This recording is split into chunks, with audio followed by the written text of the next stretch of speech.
Kemper Profiler Tones and Talks. Season 2, Legends Tribute, and this is episode number 7. Hello, Mr. Thomas Dill. Here's the video with the tone we're going to talk about.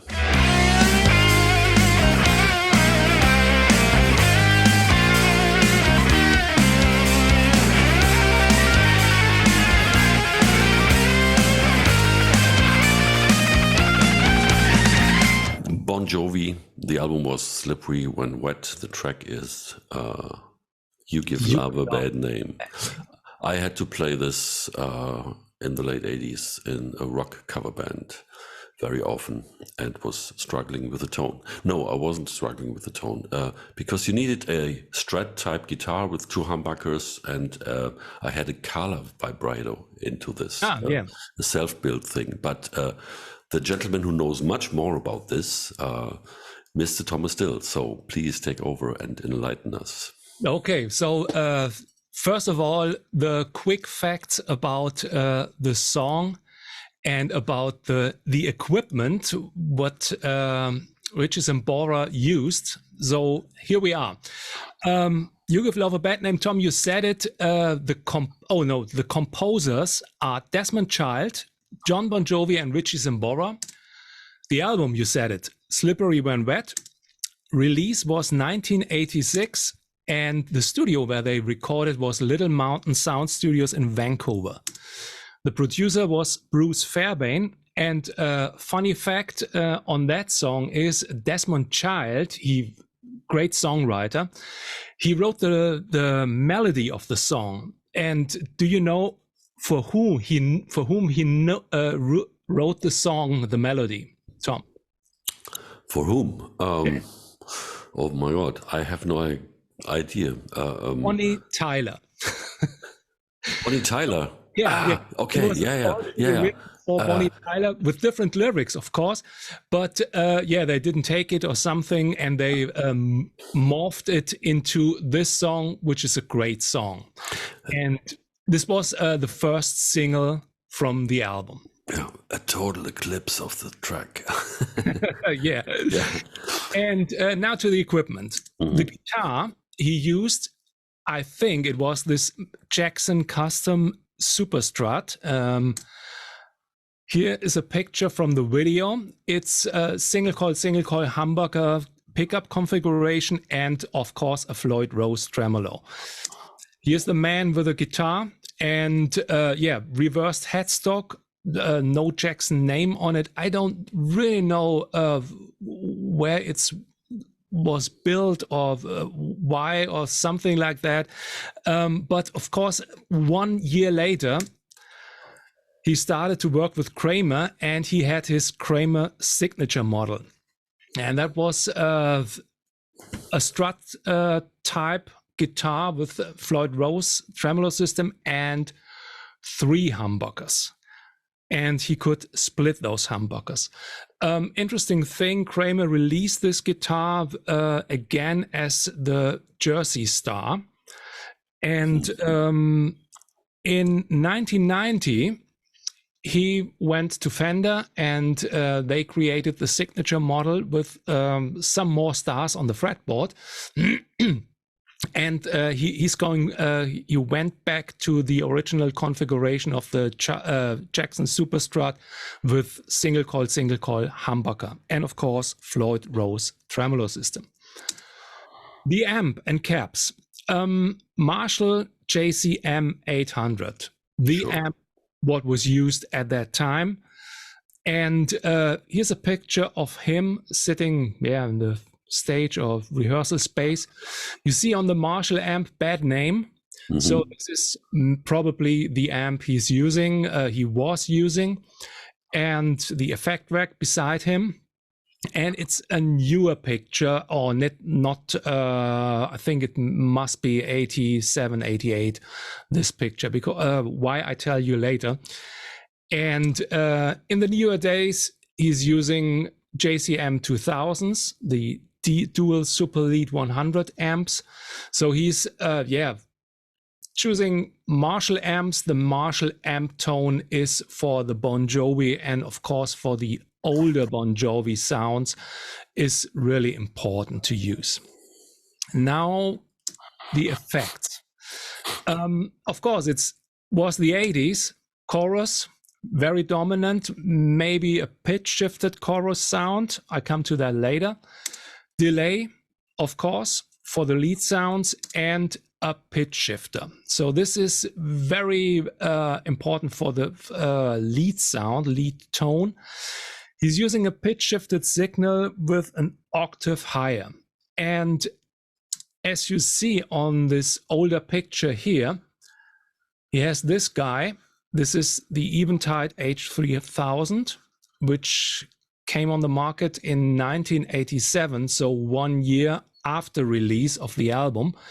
So I think he used this one, the H969, which was released 1984. And that was, the unit was also used by Steve Vai in the Whitesnake era.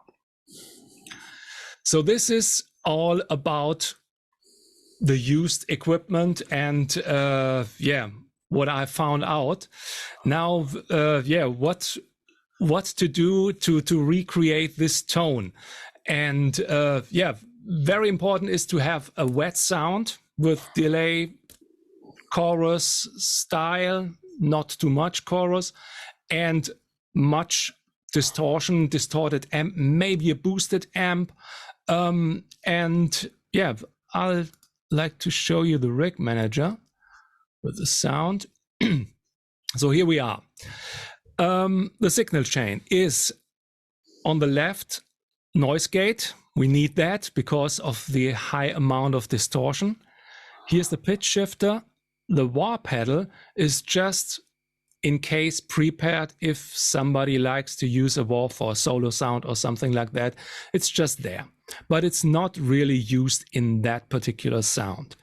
Then the Kemper drive as a boost, amplifier, studio EQ to fine shape the tone, the micro pitch for a little bit of detuning and the chorus effect, 2-tap delay for the delay and the lead sound, and a natural reverb. So here's the sound, played solo.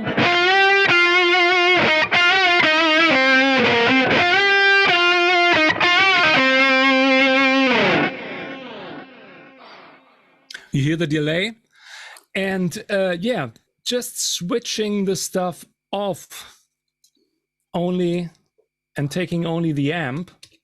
This is the amp sound. It's I took a Silver Jubilee Marshall from Michael Britt's rig pack. Why? Yeah, why? It's supposed to be an JC. It needs to be an JCM 800. But my answer is why not? For me, play authentic. Yeah. Joking. Yeah. Of course, I don't give a about that. I try. So normally when I adjust these sounds, I'm taking 2-3 profiles and compare them with the riff, with the solo parts and everything. And so for me, this profile of the Silver Jubilee sounded better for that tone as the JCM. So I took that one. That's the simple answer for that. And interesting thing on that is, wait a minute, I come to that later. Here's the basic tone.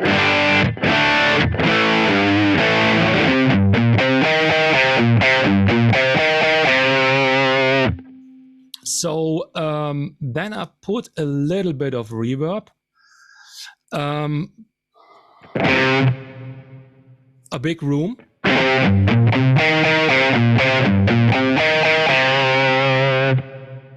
and what else? I will not turn the Kemper drive on. I will show you something on the amp first. I have a newer version of the rig manager, and you see here amp model Kemper generic. What's that? So this is the liquid profiling thing, and some people, really don't like the reaction of the Kemper, or don't like the reaction of the Kemper EQ and tone stack, because it doesn't really fit to the original amp, or the reaction when you move the faders and the parameters. When you have it in the middle position, you get the original profile tone. When you move that, you maybe go a little bit far away from the original tone. And Christoph did something here to match the original tone stack. And here you get a menu, and you can choose the amp type, what you're using. So for me, I will take the CM800. So we come back to this, the JCM800. And now, if you like to tweak the tone a little bit, maybe put some more mids on it, you get that.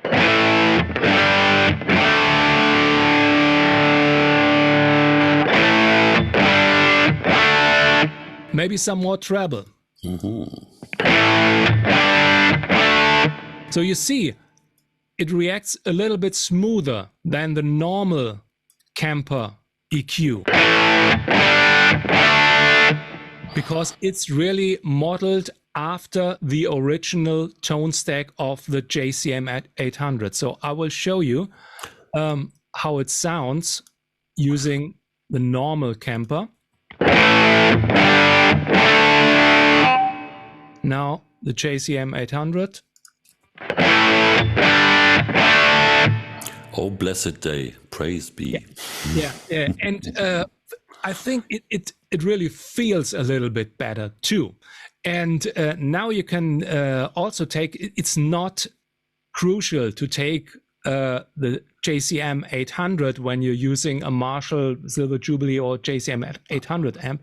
For example, using the Plexi one from the Plexi, the Pride, you can make the British setting. This one, we all know.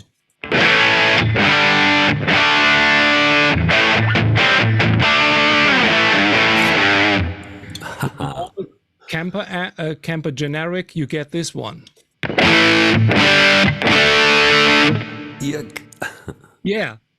So this is really a great feature. You don't need to use it because the sound is adjusted. Wait a minute, I need to go back to the original one. The sound is adjusted so that it fits.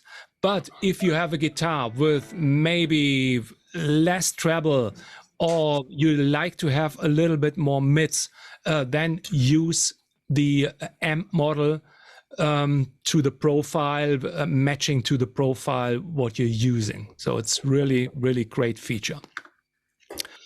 Okay, so next one, what I was using is the Studio EQ, just to match the frequency range here, high cut and low cut, and a little bit of high gain at 3000. Maybe in the newer days I didn't need it because of the EQ and the smooth reacting EQ of the amp. So, okay, this is how it sounds.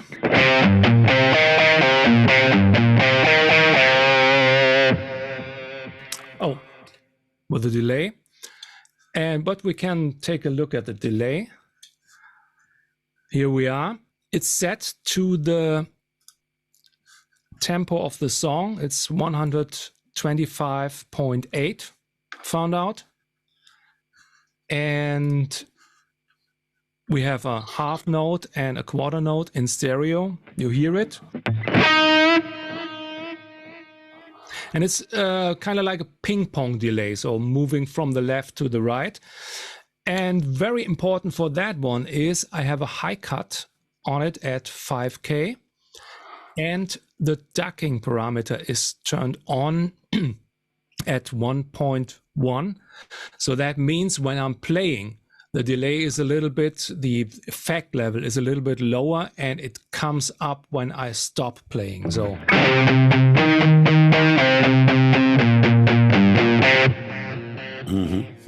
Cool. so that helps me to cut through the mix when I'm playing and having for the sustained notes, having a little bit more sustain for the longer tones. Okay, then the 80s.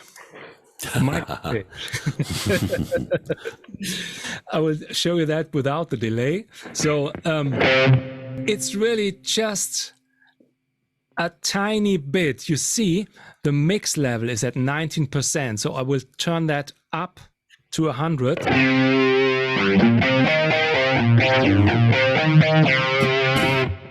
You get this, some kind of double tracking guitar on the left and the right with this detuned sound. But for me, it was too much at 100%, even at 50%.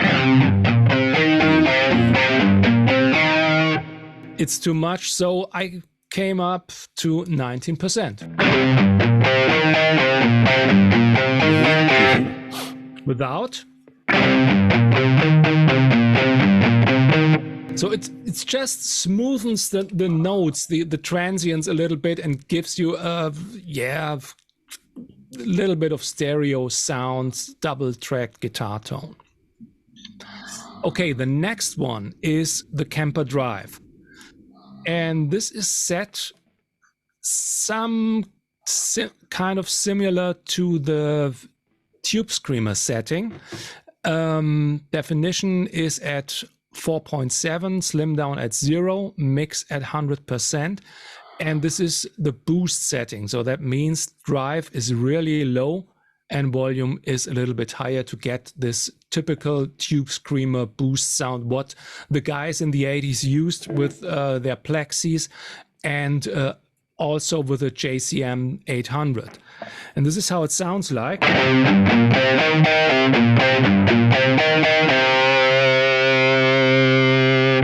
You get a little bit more sustained without.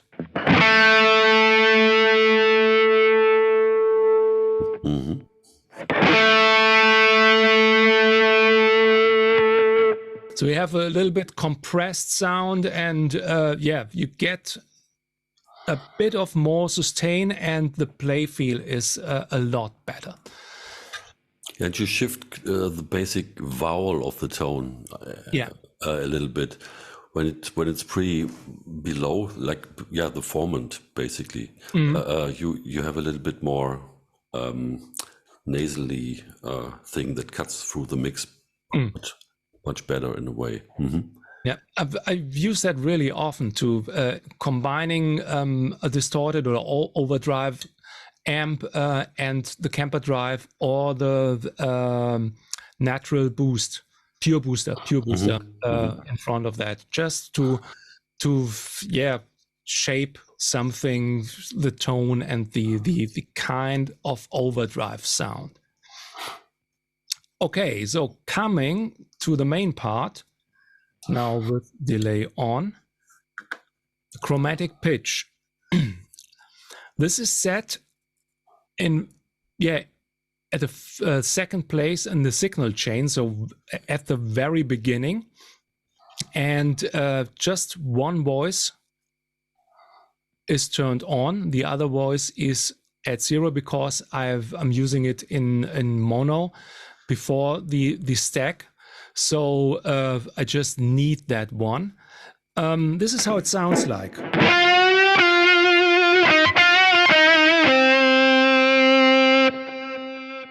Without.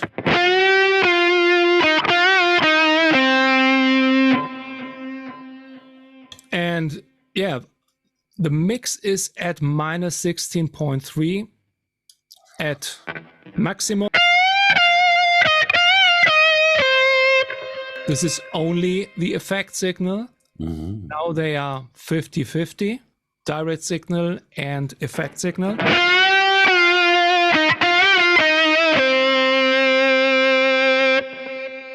And my setting was -16.3, so that the original signal is a little bit louder, and it's not that digital pitch shifting sound. So you only get this shimmering sound. And chords turned on smooth, and pure tuning is turned on, so you can play power chords if you like. You can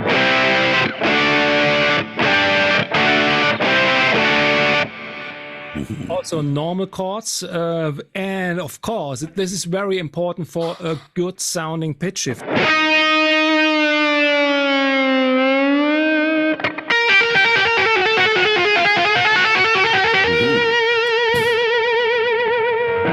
So it needs to do all that stuff with a whammy bar and fast whammy bar set. So a really bad pitch shifter, makes weird noises. But these days we also have really good pitch shifted signals. Another question that I asked myself, where to place the chromatic pitch. So often the pitch shifter or harmonizer sounds better behind the stack. And in that case, I will show you the sound behind the stack. I didn't like that.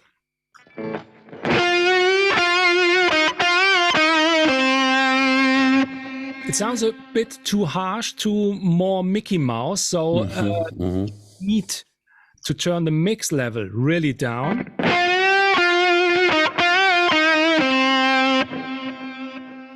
Now it's in stereo, so we need to get this one too and turn the balance in the middle.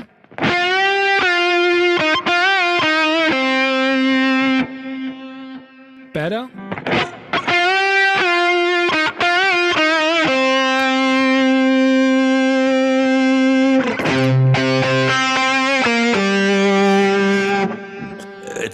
It's not better, and you have this metallic, this weird zing going on, and that doesn't happen if you have it before the amp and before the booster, because then the pitched signal will be smoothened out a little bit, and everything is baked more into the guitar tone, so it's more organic. It's like if you put the onions into the hamburger meat before the frying process, or so that it's all fried together, or afterwards when you put raw onions onto a burger, it's a completely different thing. By the way, there are great tips from Keith Richards about how to make a shepherd's pie. Find that on Instagram. That's amazing. Okay. Okay, back to Mr. Sambora. Back to the burger. And it's some people say, oh, the pitch shifter sounds too digital for me. And you need to check out where to place it. This makes really a big difference. And sometimes it needs to be placed behind some micro pitch or something like that. Sounds better. And if you like to use it in stereo, you need to place it behind the stack. But then if you like to have that, there's another thing that you should think about. Here we are. The form and shift. So now we have this slightly Mickey Mousing sound. Turning form and shift on.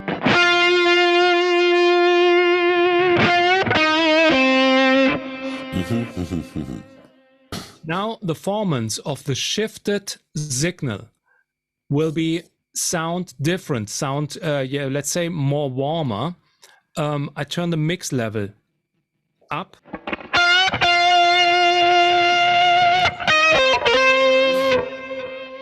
When you want to have a really digital, old school, pitch shifted signal, then take this one.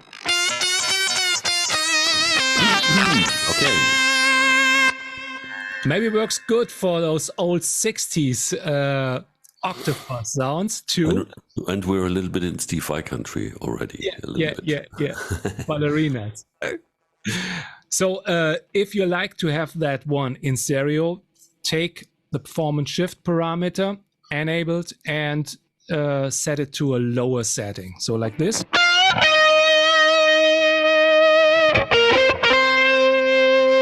Mixing in a really normal level.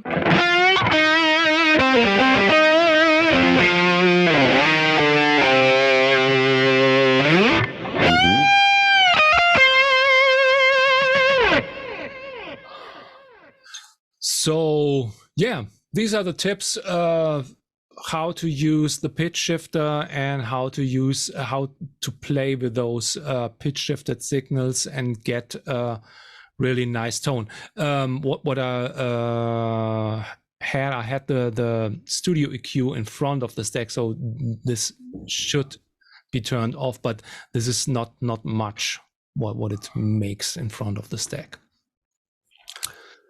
Yeah, interesting tone.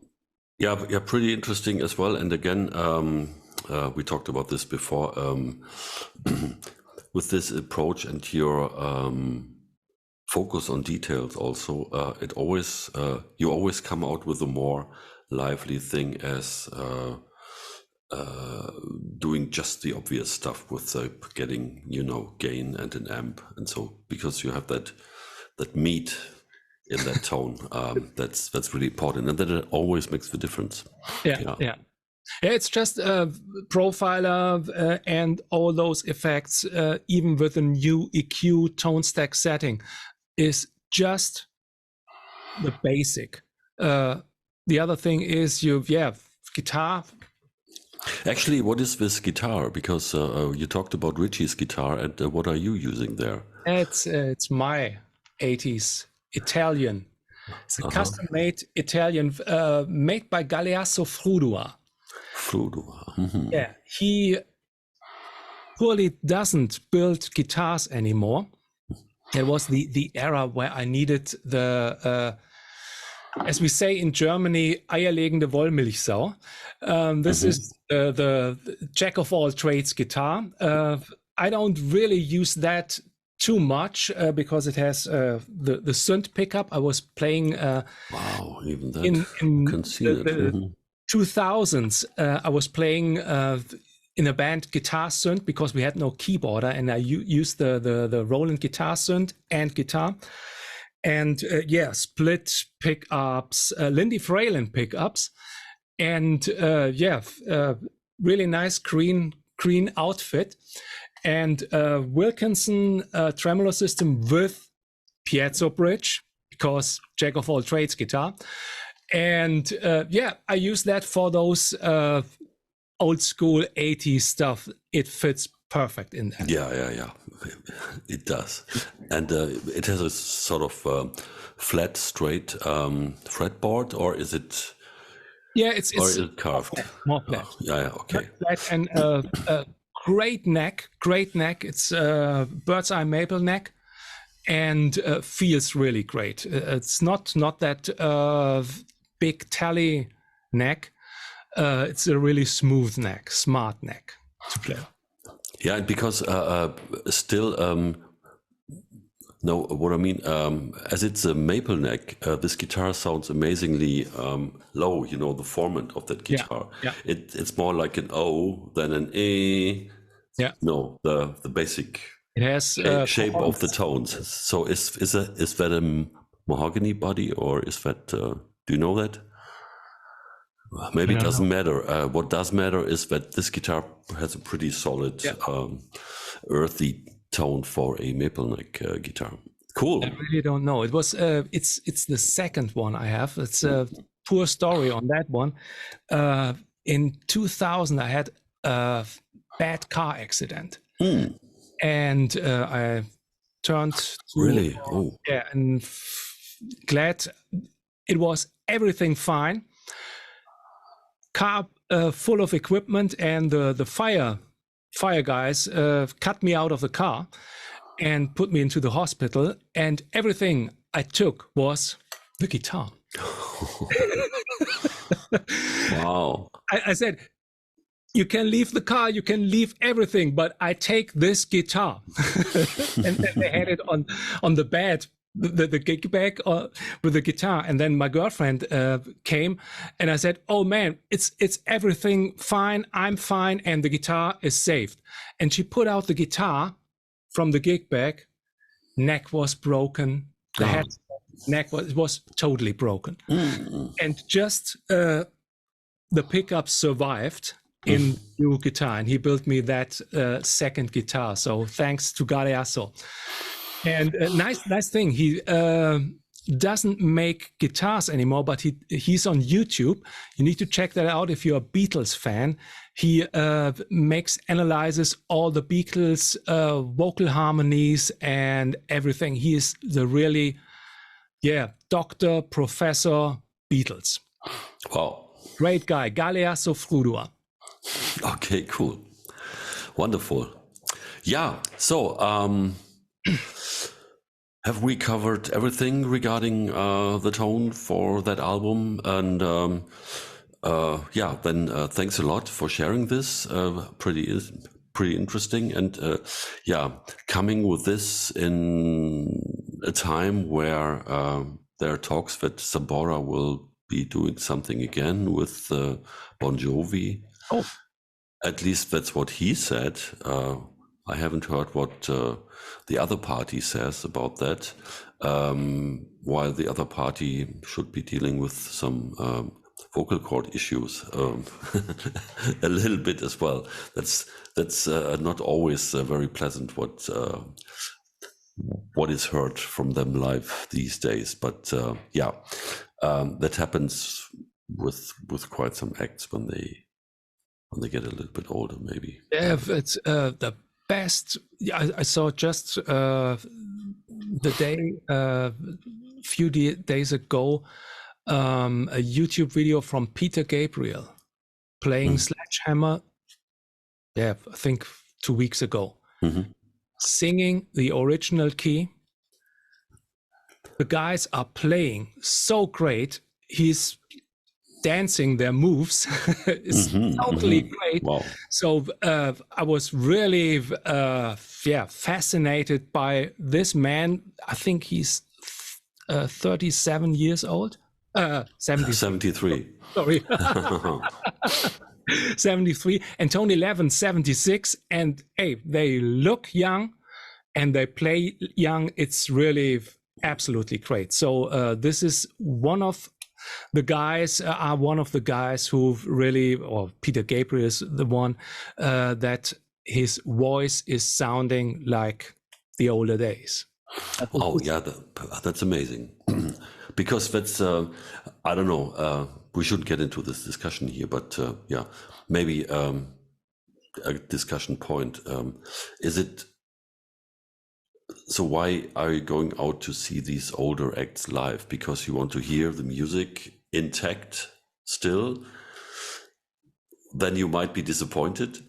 Or are you going to see your guys from the old days perform again? And the music is not entirely intact. I'm always going back and forth between this. What's more important? But everybody has their own thing going on there, and it might be interesting what these guys will decide. Okay, anyways, Thomas, thanks again. Welcome. We'll meet again soon, and that's Kemper Tones and Talks, the Legends Tribute with Richie Sambora and what was it? Give